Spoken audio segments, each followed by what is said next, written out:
محترم سامعین کرام، السلام علیکم ورحمۃ اللہ وبرکاتہ۔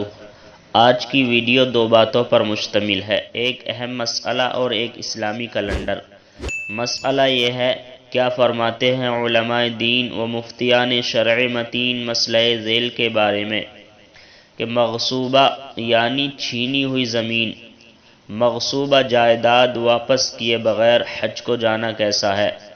جواب: اس کا فریضہ حج تو ادا ہو جائے گا، لیکن زمین چھیننے کا گناہ بدستور باقی رہے گا جب تک حقداروں کا حق ادا نہ کر دے، اور اس وقت تک گناہوں سے پاک نہ ہوگا جب تک کہ اس کی زمین واپس نہ کر دے۔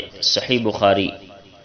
اور آج کا کیلنڈر یہ ہے، آج ہندوستان اور آس پاس کے ملکوں کے اندر چاند کی تاریخ ہے 14 شوال المکرم سن 1443 ہجری، اور آج سعودی عربیہ کے اندر چاند کی تاریخ ہے 15 شوال المکرم سن 1443 ہجری، اور آج انگریزی تاریخ ہے 16 مئی 2022 عیسوی، اور آج جو دن ہے وہ پیر کا دن ہے، منڈے۔ السلام علیکم ورحمۃ اللہ وبرکاتہ۔